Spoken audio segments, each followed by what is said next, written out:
राधे राधे दोस्तों। आज की इस वीडियो में हम लोग जानेंगे कि गजलक्ष्मी महालक्ष्मी व्रत का आप उद्यापन कैसे कर सकते हैं। आप व्रत चाहे 16 दिन करें चाहे केवल 3 दिन करते हैं, हमें उसका समापन या उज्जमन जरूर करना होता है। बिना उद्यापन के किए गए व्रत पूजा का आपको संपूर्ण फल प्राप्त नहीं होता है। अगर आप 16 साल के व्रत पूरे कर चुके हैं तो आप उद्यापन कैसे करेंगे, या अगर अभी आपने व्रत शुरू करे हैं तब आप 16वें दिन पूजा कैसे करेंगे, चौकी आपको कब उठानी है, कैसे उठानी है, आज की इस वीडियो में आपको संपूर्ण जानकारी मिलेगी। वीडियो को बिना स्किप करे एंड तक जरूर देखिएगा। ये पूजन जो है या ये जो उद्यापन है ये हमें शाम के समय करना होता है। सबसे पहले हम अच्छे से साफ सफाई कर लेंगे जहाँ भी हम ये पूजन करेंगे। अगर आपने पहले दिन ही चौकी लगा ली थी और आप पूरे 16 दिन चौकी पर ही पूजा कर रहे हैं तो बहुत अच्छी बात है। नहीं तो आप लास्ट वाले दिन 16वें दिन जो है अच्छे से पहले इस तरह से हल्दी से चौका लगा लें। आप चाहें तो कोई रंगोली बना सकते हैं आटे से या रंगों से, नहीं तो केवल आप इस तरह से स्वास्तिक मान लें, माता लक्ष्मी का श्रीयंत्र बना लें। अच्छे से हम चौक पूर लेंगे, उसके ऊपर हम अपनी चौकी लगाएंगे। हो सके तो लाल रंग का आसन बिछाएं, नहीं तो आप कोई भी साफ़ सुथरा धुला हुआ आसन बिछा सकते हैं। थोड़े से फूलों का आसन देते हुए हम माता गजलक्ष्मी महालक्ष्मी का इस तरह से फ़ोटो या चित्र ले लेंगे।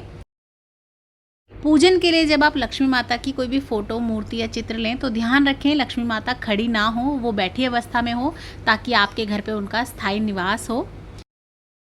महालक्ष्मी व्रत में कलश स्थापना का विशेष महत्व होता है, तो हम एक कलश ले लेंगे, उसके कंठ पे कलावा बांध लेंगे, पहले गंगा जल डालेंगे, उसके बाद शुद्ध साफ जल से उसे भर लेंगे। हल्दी की गांठ, सिक्का, सुपारी उसमें डालेंगे, थोड़े से अक्षत, रोली डालेंगे, दूर्वा डाल सकते हैं। आपके पास हल्दी की गांठ नहीं है तो आप हल्दी पाउडर डाल लें, फूल डाल दें। साथ ही में हम पल्लव लगा लेंगे, आम के, पान के, अशोक के पत्ते आप इस तरह से तिलक कर लें और उन्हें लगा लें। शुभ संख्या में ही लगाएं, 5, 7, 11, 21 इस तरह से।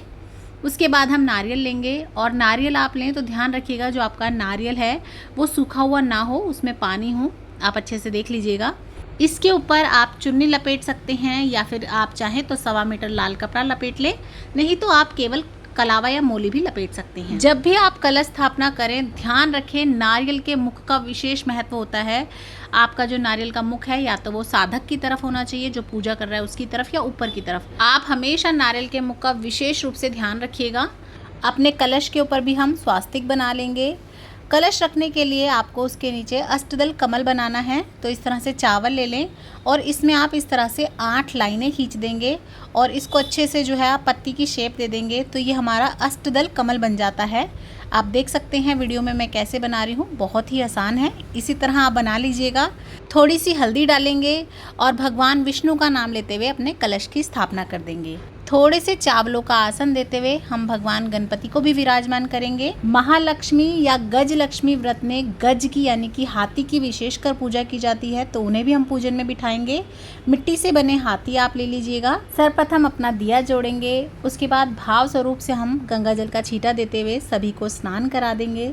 सर्वप्रथम भगवान गणपति को तिलक करेंगे, रोली से, चंदन से, थोड़े से अक्षत अर्पित करेंगे, वस्त्र रूपी कलावा अर्पण करेंगे, जनेऊ अर्पण करेंगे। जनेऊ में आप हल्की सी हल्दी लगा लीजिएगा, अगर सफ़ेद रंग का हो तो। थोड़े से पुष्प अर्पण करेंगे। उसके बाद माता लक्ष्मी को हम तिलक करेंगे, रोली से, कुमकुम से, वस्त्र रूपी कलावा अर्पण करेंगे, चुनरी पहनाएंगे, थोड़े से माता रानी को अक्षत अर्पण करेंगे, गज का पूजन करेंगे, कलश का, अपनी जोत का, सभी का अच्छे से पूजन करेंगे, तिलक लगाएंगे, थोड़े से अक्षत चढ़ाएंगे। माता लक्ष्मी को प्रसन्न करने के लिए हो सके तो आप कमल का फूल या गुड़हल का फूल ज़रूर से अर्पण करें, नहीं तो आप गुलाब का कोई भी लाल रंग का फूल अर्पण कर सकते हैं, या जो भी फूल आपको आसानी से मिले। अच्छे से हम सभी को अर्पण करेंगे, इत्र लगाएंगे सभी को। उसके बाद अच्छे से हम धूप दीप दिखा देंगे सभी को।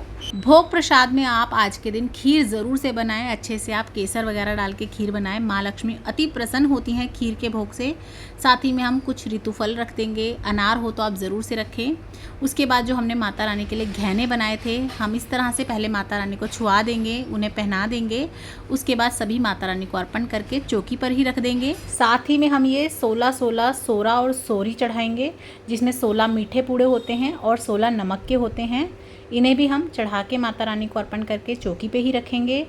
साथ ही में हम सुहाग का सामान चढ़ाएंगे। 16 सुहाग की चीज़ें चढ़ा सकते हैं आप, और अगर आपका सामर्थ्य नहीं है तो एक ही चीज़ को 16 बार भी आप चढ़ा सकते हैं, लेकिन 16 की ही गिनती में हमें चढ़ाना होता है। साथ ही में हम अपने डोरे का पूजन भी कर लेंगे।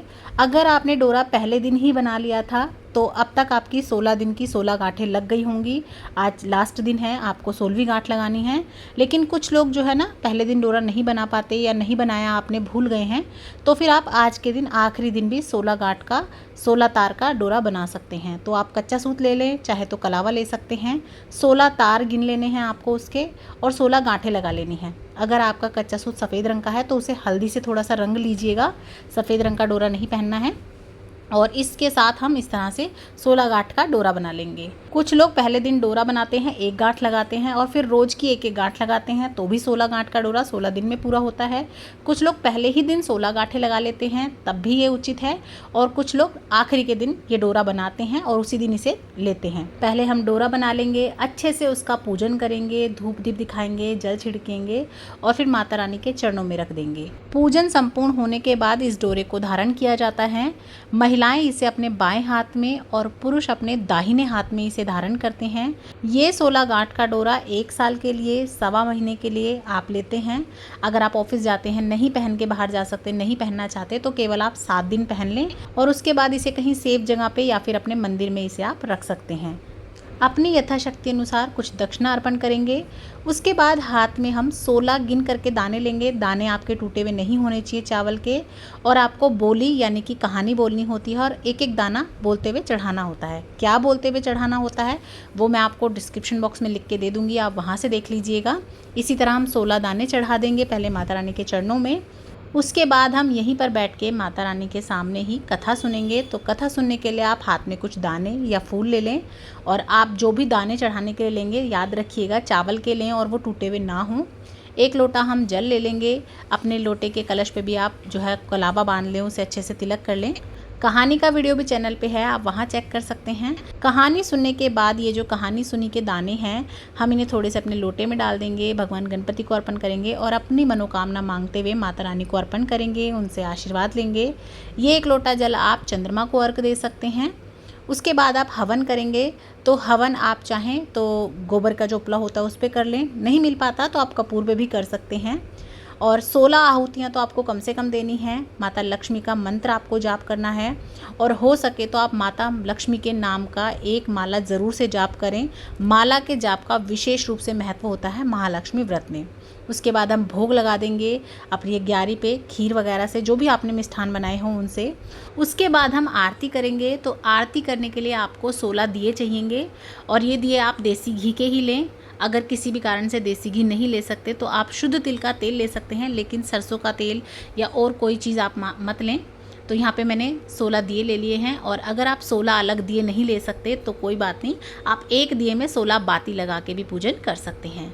उसके बाद हम आरती कर लेंगे। सर्वप्रथम भगवान गणपति की आरती करेंगे, कलश की आरती करेंगे, क्योंकि कलश में सभी देवी देवता विद्यमान होते हैं। उसके बाद हम माता लक्ष्मी की आरती करेंगे। तो अच्छे से प्रेम पूर्वक हम आरती कर लेंगे। आरती करने के बाद आप थोड़ा सा जल हाथ में लेके अपनी चौकी पे फिरा दें और पूजा को संपूर्ण कर लें। अब बात कर लेते हैं कि आप समापन कैसे करेंगे या उद्यापन कैसे करेंगे। तो अगर आपके 16 साल पूर्ण हो गए हैं, आपने 16 साल के व्रत कर लिए हैं, तो आप 16 जोड़ों को जिमाएंगे, जिसमें आप यथाशक्ति अनुसार उन्हें दान देंगे। आप साड़ी पैंट शर्ट दे सकते हैं, नहीं तो ब्लाउज पीस का कपड़ा, सुहाग का सामान दे सकते हैं। अपने यथाशक्ति अनुसार आप उन्हें भोजन करवाएं, कुछ भी दान दक्षिणा दें, और आप उद्यापन कर सकते हैं 16 साल बाद। लेकिन अगर अभी आपके 16 साल कंप्लीट नहीं हुए हैं और अभी आपके 1-2 साल हुए हैं, या आप सिर्फ समापन करना चाहते हैं, तब आप क्या करेंगे, तब आप आज इस तरह पूजन कर लेंगे। आप उसके बाद अपना फलाहार का खाना खा लेंगे जैसे आप रोज़ खाते थे, और ये जो भी भोग प्रसाद वगैरह है ये आप अपने घर में ही सभी को दें, बाहर ना दें। तो जो भी फलाहार वगैरह हैं, फल वगैरह हैं, वो तो आप भी खा सकते हैं, बाकी आप अगले दिन खा लेंगे। आज के दिन आपको फलाहार ही रखना है, और अगले दिन जब आप अपनी चौकी उठाएंगे तो आप ये सुहाग का सामान चाहें तो मंदिर में दे के आ सकते हैं। इसके साथ आप पैंट शर्ट और साड़ी दे दें, ये दक्षिणा भी आप उसी में रख दें। और आपको खाना बनाना है, शुद्ध सात्विक आपको भोजन बनाना है, एक थाली तैयार करनी है, और भगवान विष्णु और माँ लक्ष्मी का कोई मंदिर हो आपको वहाँ दे के आना होता है। ये नारियल भी आप वहीं चढ़ा के आएंगे, और बाकी अपनी जो आपकी मूर्तियां हैं उनमें आप छीटा लगा के रख लें। इन्हें आप हर साल पूजन के लिए यूज़ कर सकते हैं, अपने मंदिर में रख सकते हैं। और ये कपड़ा वगैरह भी आपका पूजन में यूज़ हो जाएगा। और ये जो कलश का सामान है, सुपारी, सिक्का, हल्दी की गांठ, ये आप बार बार रीयूज़ कर सकते हैं पूजा में। पत्ते आप विसर्जन में डाल दें। कलश आपको विष्णु जी के जो मंदिर होते हैं, माता लक्ष्मी का मंदिर होता है, वहीं पर चढ़ा के आना है भोजन की थाली के साथ। तो आई होप मैंने आपके सभी डाउट क्लियर कर दिए होंगे। फिर भी अगर आपको कोई डाउट हो तो आप कमेंट करके मेरे से पूछ सकते हैं। वीडियो आपको कैसी लगी कमेंट करके बताइएगा। हेल्पफुल लगी हो तो ज़्यादा से ज़्यादा शेयर कीजिएगा फ्रेंड्स एंड फैमिली में। माता लक्ष्मी की कृपा सदैव आप सभी पर बनी रहे। अभी तक अगर सब्सक्राइब नहीं किया है तो प्लीज़ सब्सक्राइब कर लीजिएगा इसी तरह की और वीडियोज़ देखने के लिए, घर गृहस्थी, पाठ पूजा, हिंदू धर्म से रिलेटेड। और कमेंट बॉक्स में अपनी हाजिरी ज़रूर से लगाइएगा। जय माँ लक्ष्मी। माता लक्ष्मी की कृपा सदैव आप सभी पर बनी रहे। राधे राधे।